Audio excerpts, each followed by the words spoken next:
After 2 months I was here, I got a terrible psoriasis. I find myself full of red patches all over my skin. I was avoiding feeling myself.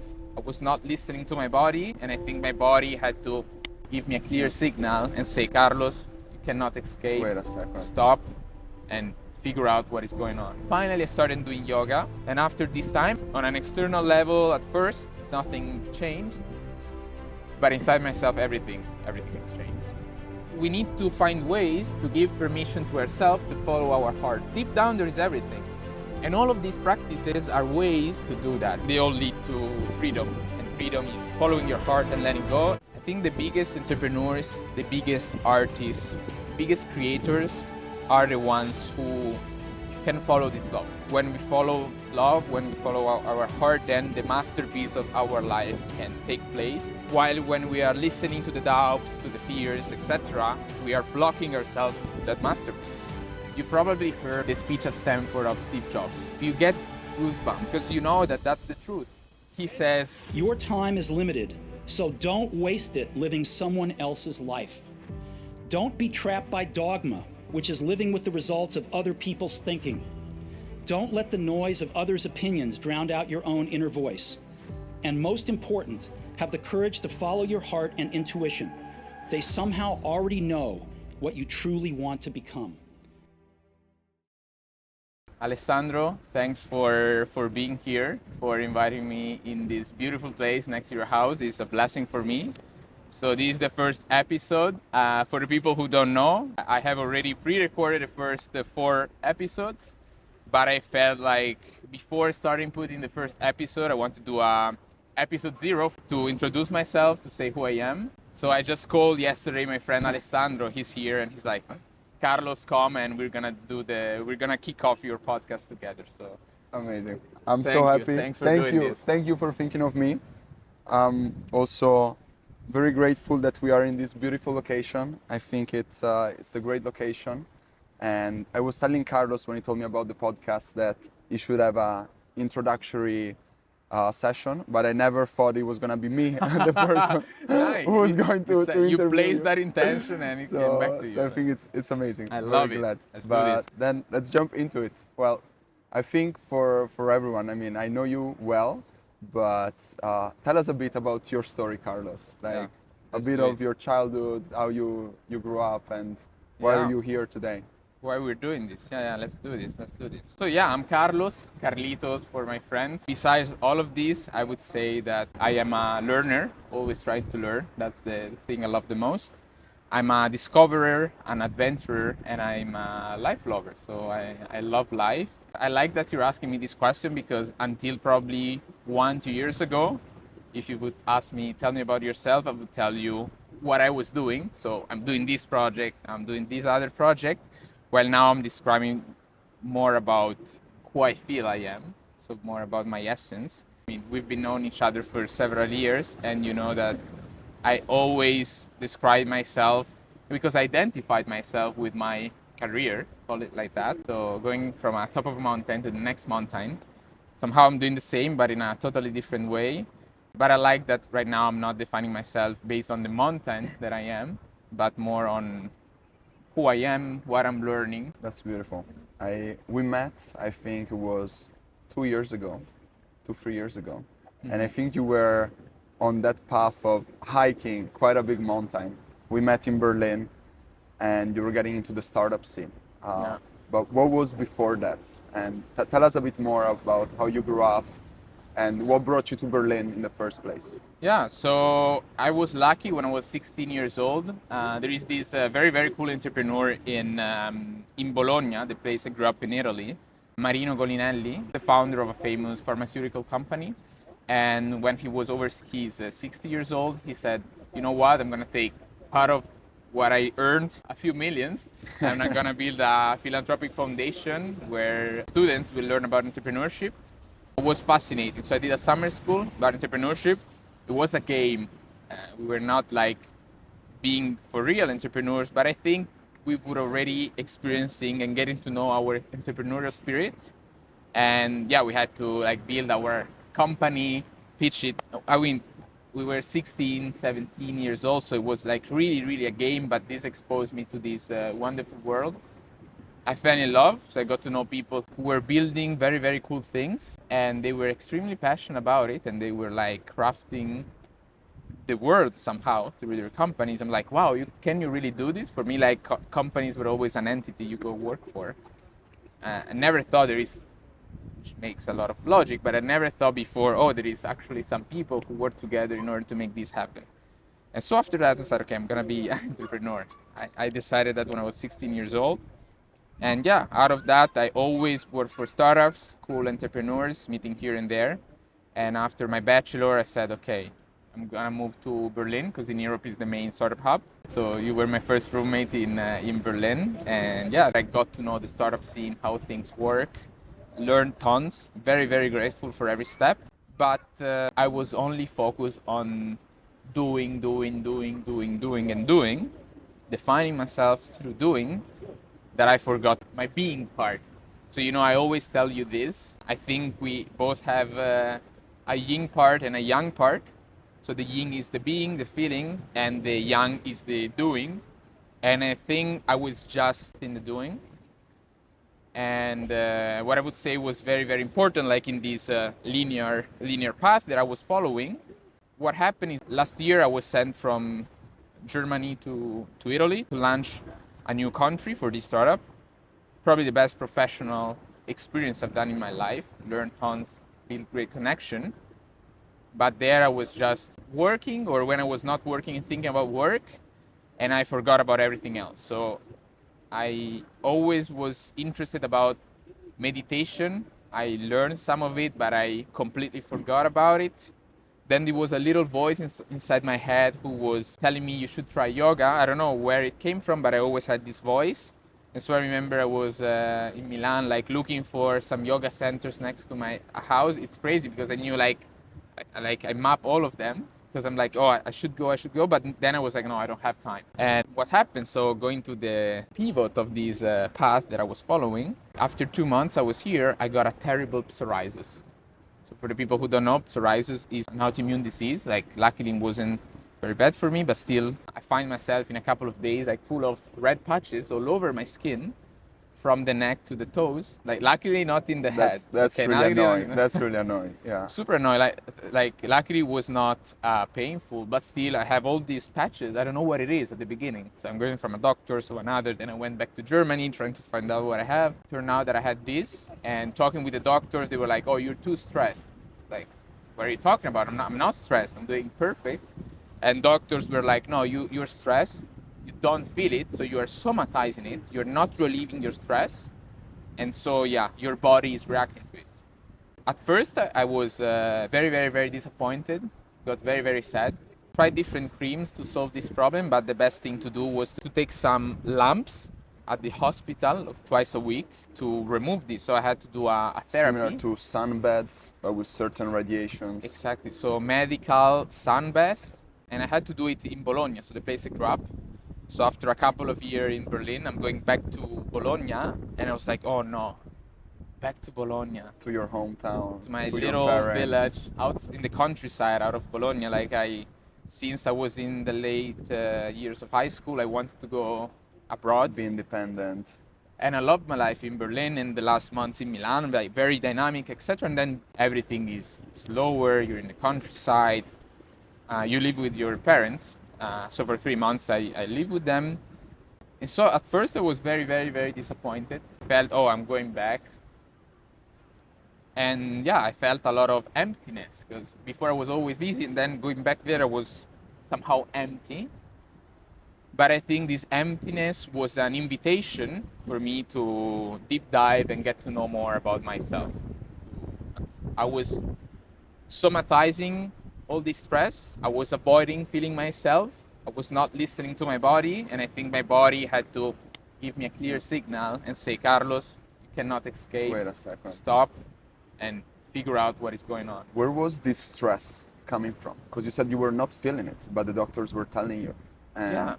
After that, where was the emptiness coming from as well after you went back to Bologna? Yeah, so I think I was just into my yang. So I was just focus about doing. I have to do, this is the plan, I have to follow it, so you're not actually understanding if the plan is right for you, how you feel during the plan, is it right, is it wrong, what do you feel? I was just like heads down executing the plan. So I think it was an invitation to stop and listen to yourself, understand what is going on, understand who you are, and start a plan that actually represents you. And it was really like that. So during this time, as I had more time and I had this emptiness I felt, I was like, okay, let's go into myself. So I started doing meditation, transcendental meditation, which I learned, which was extremely helpful. I will tell you more about what happened during those meditations. And finally, I started doing yoga. So I met Giacomo, this amazing teacher, very mystic in Bologna, and I started doing yoga with him. And I started reading Eastern philosophy books. The Alchemist, my favorite book, which I learn and I read over and over. And yeah, everything somehow changed. So as I stopped, I was able to, I think, feel myself, understand more about myself. And after this time, I went back to the company I was working for, and on an external level, at first, nothing changed. But inside myself, everything has changed. And so after a few months, we are here doing this project, this podcast. And in this podcast, I want to talk about authenticity. So authenticity is the key element. Over the years, I feel that the people I like the most and the people I learn the most are the most authentic ones.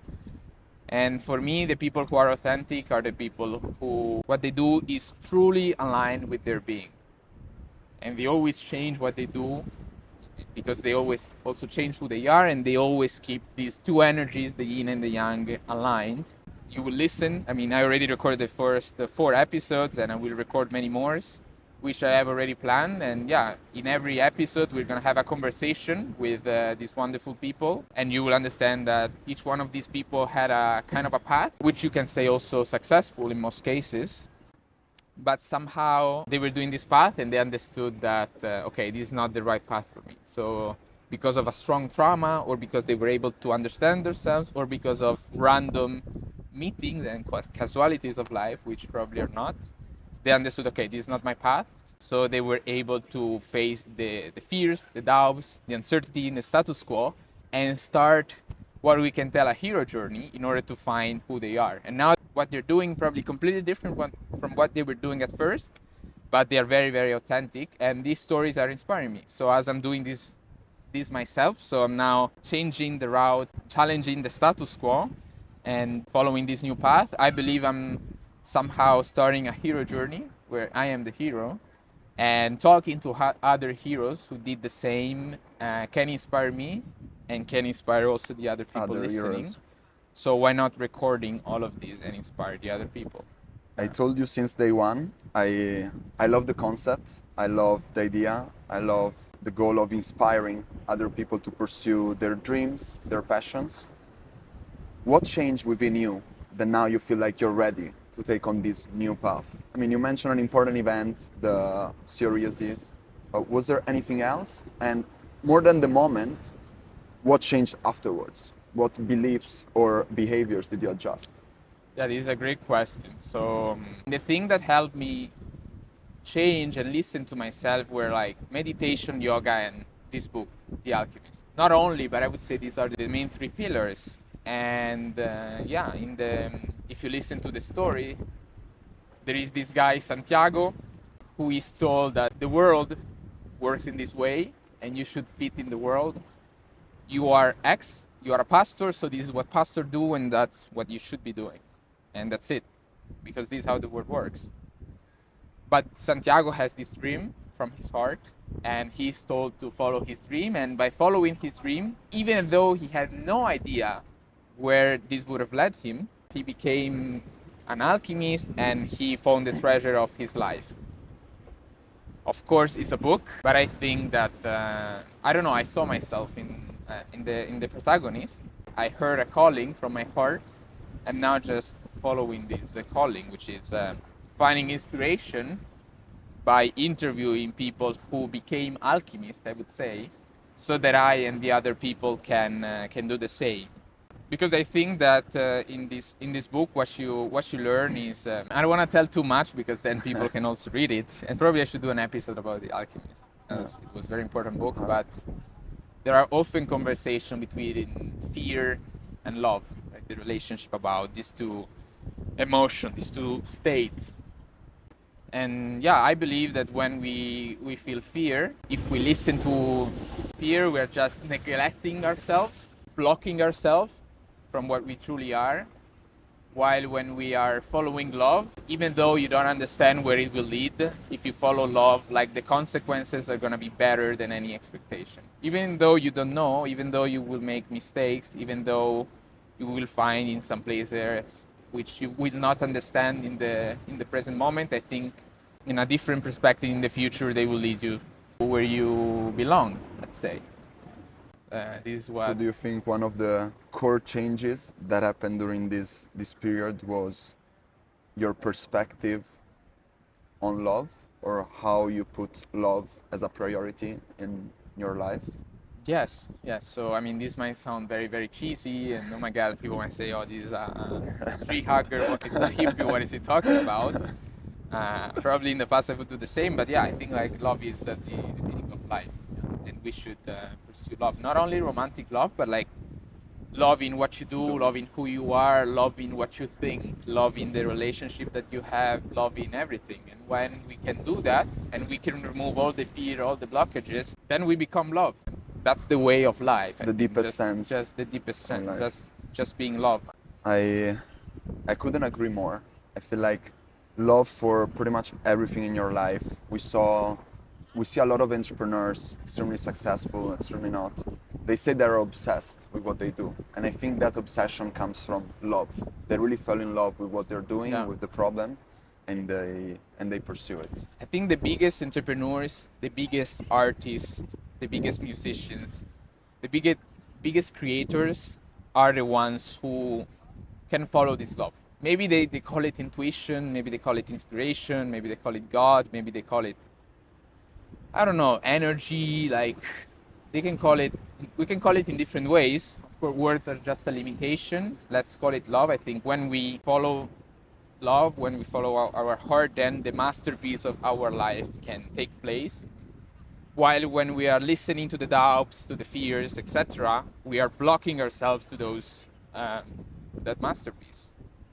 And we have to truly connect to who we truly are. So something that I learned through in that time, and I'm also learning right now through meditation and through yoga, is that, I mean, you're not your mind, right?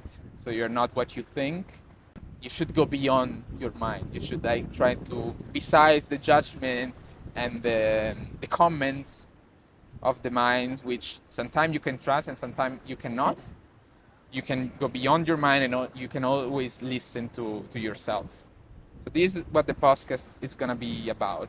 I truly believe in this, yeah. And I don't care if I can sound a little bit as a crazy guy, but like, let me give you an example. So, you know, we've always been passionate about startup. Let me give you an example about this. You probably heard about the speech at Stanford of Steve Jobs, right? I did. So I don't know if you're a guy like me, like us, who believes in the rules of the heart. If you are a guy who says, let's not talk about this, I don't care. If you listen to that speech, if you feel the energy in the speech, you get goosebumps. I can feel it right now. You feel the energy coming through that speech. He says, your time is limited. Don't waste it living someone else's life. Don't be stuck by dogma. Most importantly, listen to your intuition, listen to your heart. Somehow they know who you truly are and where you have to go. You get goosebumps because you know that that's the truth. And the Alchemist is the same. And also when you do yoga, when you do meditation, ultimately, what you want to do is listen to your heart. Find yourself. Probably there is not a destination, it's just like following the path. It's the journey. Sure. I recently participated in this workshop. It was a leadership coaching workshop, and it was all about emotions. It was about aligning your three systems: brain, heart, and gut, your stomach. And I've been knowing you for over 2 years, and I've always felt this really strong energy from your side, this aura. And I think you're someone that lives by these values. And you also mentioned that in this journey you encountered love and you put it as a priority in everything that you do. What could you suggest to the audience? How can a person unlock this sort of potential and face their own fears and go beyond that and live and do everything with love? So I will tell you what I've learned in the last one and a half year, which is not much, but it's something. And then I hope that in 5, 10, 20, X years, I will tell you more. So when you do meditation, when you do yoga, not only when you do that, but like also in the other moments in your life, because of those practice, I think you rise your consciousness, your inner awareness, you use your unconscious mind, not the conscious, but the unconscious mind. And with the unconscious, you can go beyond your mind and you can live your emotions. Like the feeling, we can try to explain it with words, but you have to go down and you have to go with emotion. That's why it's aligning your mind, your heart, and your gut. So what was very, very helpful for me, I told you, my path was about going from the top of a mountain to another mountain. I was very, very identified with my career. And what changed? I was somehow aware of this. Why? Because, I mean, now I will tell you something about my stories, and in the next episodes, more will come up. But I mean, my parents emigrated from Cuba to Italy. I was 2 years old when we moved to Italy. For them, was a completely different world. I mean, it was not like comparable for me moving to Italy to Germany. Of course, like it's different. But like if you move from communist Cuba to Italy in the early like 2001, I mean, it's a whole new world. In Cuba, you don't know anything about the world beyond the ocean, and you go to Italy, it's completely, completely different. And they came here with nothing, and they made a lot of sacrifices, and they all did it for me. And I was very, very, very lucky because I think my parents are a big inspiration because they gave me unconditional love. And they made all these sacrifices for me, but what happened is that we built a story on these sacrifices. So the stories they tell me is like, you need to use this opportunity because we made many sacrifices for you to be here, which is true. And I always, in the back of my mind, I always had this. So I need to be a high achiever. I want to give back my parents a lot because of the sacrifices they did.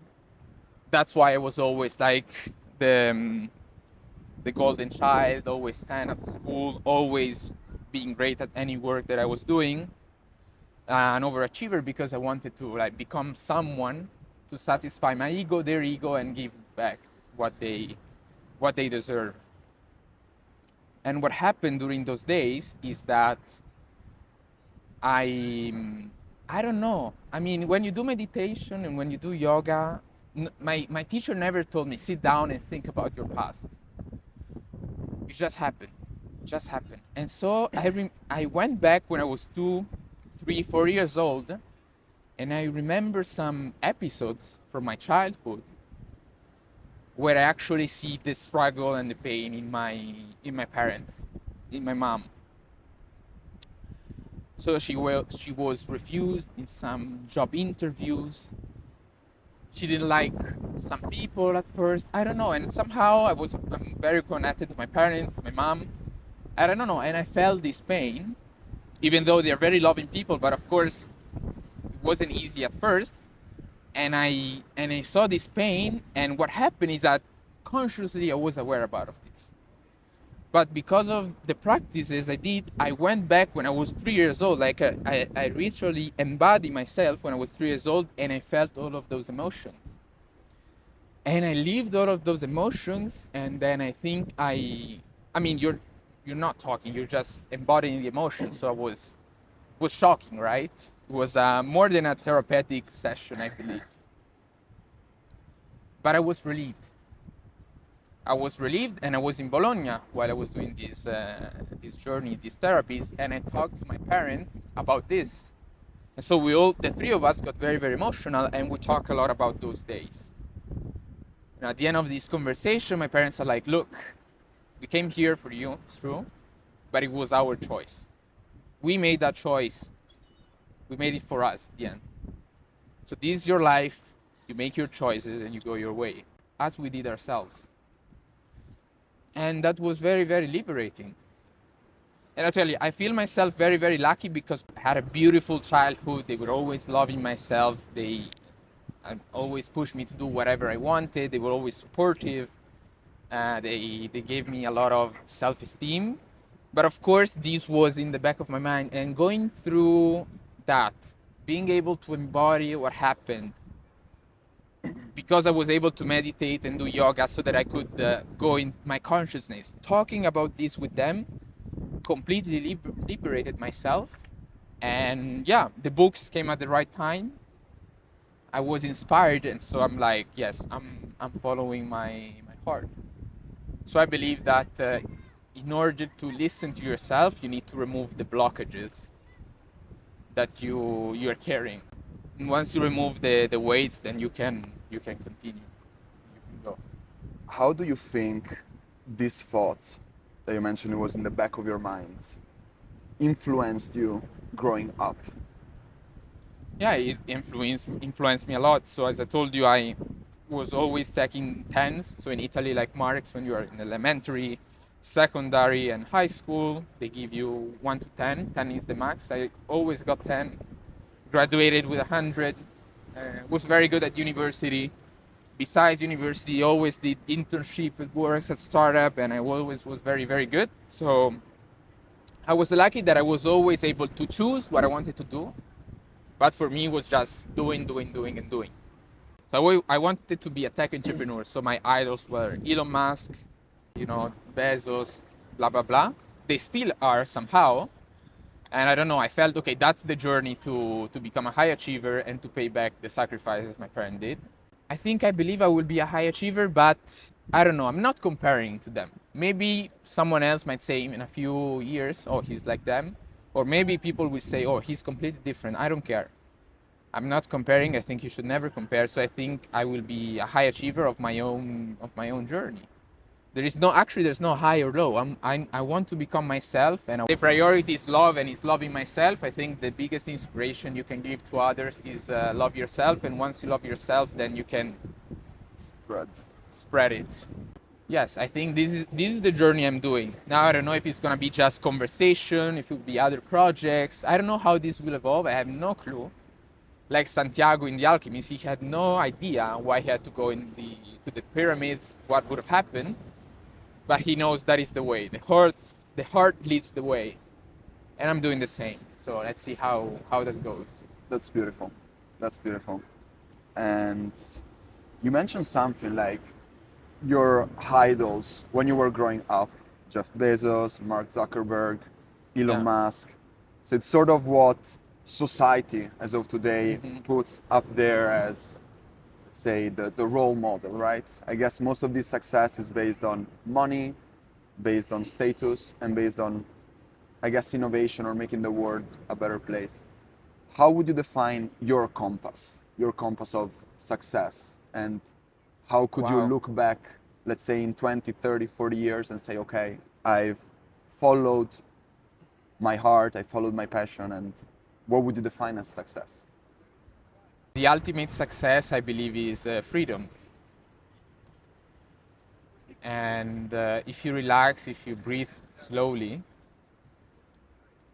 I think what you want is freedom. So I think the people who are truly free, no matter all the achievements that they did, or they are just free by doing nothing, I think those are the successful people. The people who truly feel free are the successful ones. Not the ones who tell you they're free. Maybe some of them are, some of them aren't, but the ones who are truly free. You cannot lie to yourself. You can lie to other people, but you need to feel yourself free. So I think I will believe myself to be successful if somehow what I said gave a hint, gave something to the people and helped them to be free. To be free to be who they truly are, and to be free to love. To be fearless, let's say. Fearless. So I think that's the definition of freedom. We all want to be free. In the last 1-2 years, I told you I did many things holistically. I tried different kind of yoga. I tried hypnosis. I tried several things. And I believe what you want to do is free. So some people have to work on many things. Some people, luckily, on a few things. But the beautiful things when you do all these practices is that you want to find permission to do something, to follow your heart. I remember I was in Berlin doing this guided meditation for 1 hour, an hypnosis session. You're doing this guided meditation. At the end of the hypnosis, there is like a symbol, someone who tells you what you should be doing, right? And it comes from your unconscious. And I think it's just the permission you give yourself to follow what you really want. And sometimes, we do trips, we do travel to free our mind. We talk to the people who truly understand like ourselves, like you and I, to give ourselves the permission to follow what we already know. When you finish your university, we talk a lot whether you should start your career with a job, a consulting job, which you were interested, you had offers, or kicking off your startup. And the point is like deep down, the decision was already taken. You just needed to get a kick from someone. And I think... No, I think you're extremely right. And it touches upon something you said earlier. Like, I already built my company back then when we met, and I was in a very crucial moment of my life. And I think you played an important role in those weeks, because I was literally making my decision. And on one side was following the conventional path.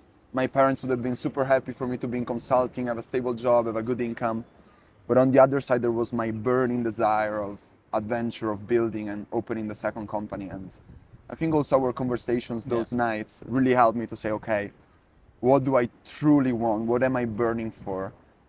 Am I just following what society expects of me, what I'm supposed to do? Because I went to a good university and usually you go into this path. So also thank you for those conversations back then. No, thanks to you.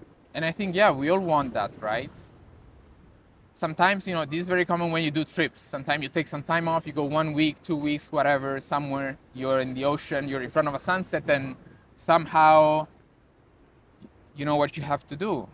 Yeah, because we need to find ways to give permission to ourselves to follow our heart. But deep down, there is everything. And all of these practices are ways to do that, I think. So you can do all the practices you can get good at. That's what I'm doing right now. But on the other side, you know that they are all leading you to be free, to go beyond your mind, to not be judgy, to truly be yourself. So one thing is all doing what you feel, and the other thing is letting go, like surrendering. So for me, what happened in my past when I was a kid, like I had to let go about that story, about what I thought my parents wanted, what I thought I had to give my parents. You also want to let go. So I think also when you do these practices, it's rather following your heart, removing the fears, the doubt, and let it go about your past. So sometimes you think, I cannot do this because this happened in the past, but I'm not like that. I'm not courageous because I was bullied or my parents were bad with me. I was abused, I had this trauma, so I'm stopped. Somehow I think you are a victim. Sometimes you do have all the right to be a victim. Who am I to tell you the opposite? But no matter whether if you're a victim of or not, I think you should let go all the weights and follow your heart. So everything we do to listen to ourselves, all of the practices, whether it's more traditional like therapies, whether it's holistic like yoga, hypnosis, whatever, I think they all lead to freedom. And freedom is following your heart and letting go. And I think these conversations are gonna lead to the same, at least for me and for the people who will truly listen to this. So I will believe that I am successful if I will free up, not only me, like especially the people I'm talking with, they will free up the people listening. I think that's the goal. We will start with conversation. It will be just conversation until the day I die, or in 2 months it completely changed. but that is the way. Beautiful. That's great. And Yeah. I think, as you said, you always have the choice. You cannot change your past. You have your traumas. You have had these episodes that shape the person you are until today. But then it's up to you to unlock these blockages. But it might sound easy, right? You're saying, okay, you just need to remove it. You need to do that. It's not that easy. Like so many people I've met, they are in their old age and they still were not able to remove these blockages. And they don't allow themselves to feel fully.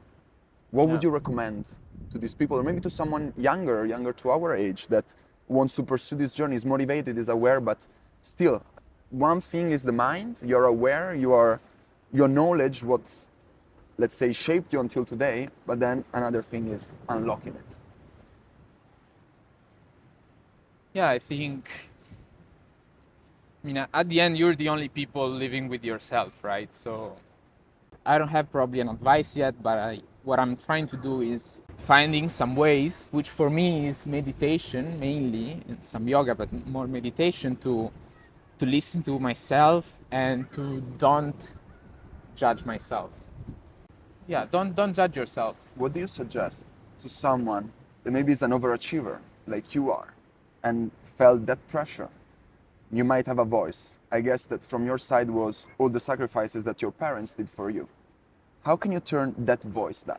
How can you shape it to empower you to be a better version of yourself?